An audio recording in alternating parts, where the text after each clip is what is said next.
Welcome back. Well, WNBA star and Indiana Fever guard Sophie Cunningham sparking national debate last month when she took a stance on keeping women's sports exclusively for women.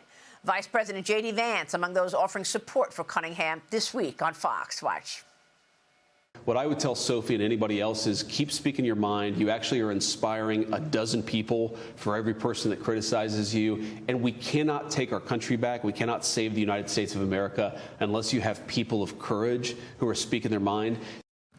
Yeah, she's had courage. Cunningham stands prompting rallies at 3 of the Fever's recent games. On Sunday, she was seen conversing with Minnesota Lynx head coach Cheryl Reeve. Remember, Reeve wore that T-shirt, "Trans Kids Belong" shirt.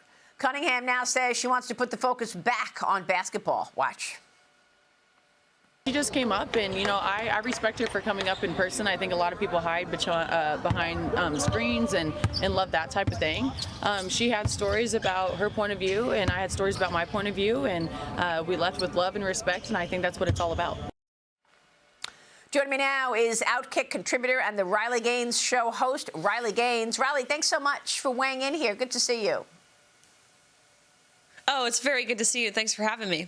And you've had that kind of courage as well. You've been an advocate for the protection of women's sports. You were there on Sunday, and you say a Target Center employee asked you actually to take down your sign, which was supporting Cunningham. Tell us what happened.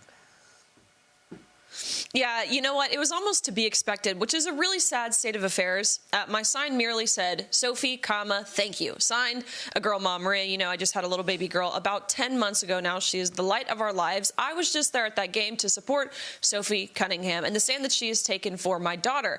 But I figured they wouldn't like this sign. So I looked up all the sign rules and the policies and the different qualifications to get a sign in. I knew the sign had to be 11 by 17 inches. I got out my ruler. I measured, had my sign, nothing derogatory, nothing negative, nothing political, just thank you, Sophie. There were thousands of signs in the arena, but a Target Center employee or someone affiliated with the WNBA looks at me across the court, really, and we're standing there, we're cheering. He says, put your sign down. And I'm kind of looking around, I'm like, is he talking to me? So I keep holding my sign. He approaches. He says, you need to take your sign down. I said, sir, there's 100 signs here. What's wrong with mine? He said, well, it has her name on it. I said, Sophie? He says, yes, you cannot have that sign. I promise you, Maria, my sign was a whole lot kinder, a whole lot nicer, a whole lot more positive than I would say majority of the signs that I felt in there, or that I saw in there. I really did feel like the minority, which I know is not representative of real life because I've been immersed in this battle for so long. But people like Sophie, who every time she stepped on the court, every time she was subbed in, every time she touched the ball or threw a shot up, she was booed by virtually the entire arena. The Jumbotron only put people who were draped in their trans flags or their pride flag and apparel on the big screen for the rest of the arena to see. Wow. It makes you feel crazy. It really does. But that's the agenda that they're trying to purport. But again, not representative of reality at all. Well, meanwhile, the coach has to get involved and wear the T-shirt. That was also significant. But, I think when you look at Sophie Cunningham, she's had such courage like you have had as well.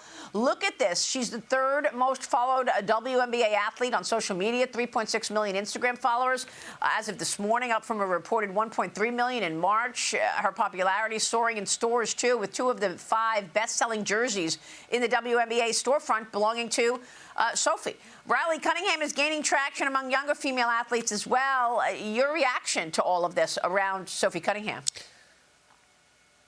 I'm not surprised at all. I think J.D. Vance is right in saying, about Sophie, for every one courageous comment that you make, you inspire 12 more people. It's really true. It's like that cliche saying of courage is contagious. Maybe you hear that and kind of roll your eyes to it, but it has a cascade effect. And Sophie Cunningham's, her stock shows that. As you said, more than 2 million more Instagram followers. She just launched a shoe with Adidas, and it sold out within moments. That doesn't happen often with WNBA players especially. So you would think that the WNBA as a league or an organization, as a business, quite frankly, would lean into this. They would lean into the Sophie Cunninghams and the Caitlin Clarks of the league, but that's not what they're doing at all. They have been begging and desperate for attention for years. They're finally getting that attention thanks to courageous figures like Sophie Cunningham and to great athletic stars like Caitlin Clark.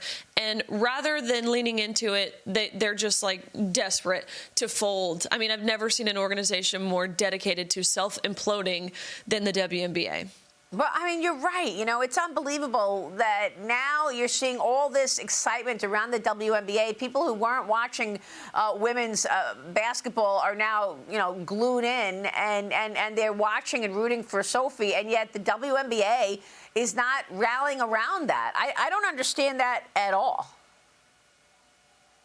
You know, I think it's because the WNBA subsidizes everything from the NBA, so they don't have to worry about being profitable. They don't have to worry about ratings or sales or viewership because they subsidize from the men. So I think if they had to be concerned about those things, like, again, a normal functioning business has to do, then they would. But they've very much taken the Bud Light approach, but they don't have to worry about the repercussions. Again, the classic Bud Light example, they dressed a man like Audrey Hepburn, put him in a bathtub and gave him a beer. I don't know who they thought this was going to appeal to in their target base, or who I would believe their target base would be. But, I mean, they essentially lost $27 billion overnight, and their next commercial was a big burly man with a motorcycle and a camo can. So that's what a functional operating business does, is they change their tactics. But because the WNBA doesn't have to operate like a business per se, they don't care. Unbelievable. Meanwhile, the WNBA franchise valuation is surging. Right? I mean, the 13 existing teams, excluding 2, which begin the season, collectively worth nearly $5.4 billion. That's up more than 54% just from 2025. Average team value, $427 million. That's up almost 60% year to year. No team at this time is worth less than $250 million, Riley. What do you make of this huge rise in valuations in sports and even in women's sports? The WNBA should be thanking Caitlin Clark and should be thanking Sophie Cunningham. But again, that's not what they're doing. I know, Maria, you've seen Clay Travis's proposal up until this point. He's offered to give the WNBA $10 million if he can have any state championship high school boys team of his choosing to play the defending WNBA champions, the Las Vegas Aces. And again, this would be fantastic for the WNBA. Number one, they get to showcase their girls' athletic ability, and they have the potential to win $10 million and be the most inclusive league, whatever other virtuous, word they want to use to describe themselves. But yet they've gone silent on Clay Travis's proposal. So I'll also call in the league. What do you say? What do you say at a chance for your girls to win $10 million? It would be the biggest payday in WNBA history. It sure would. Riley, that is great stuff. Great to have you this morning. Come back soon, Riley. Thanks so much. Thanks. And we'll be watching you and listening to you, Riley Gaines, on The Riley Gaines Show. We'll be right back. Stay with us.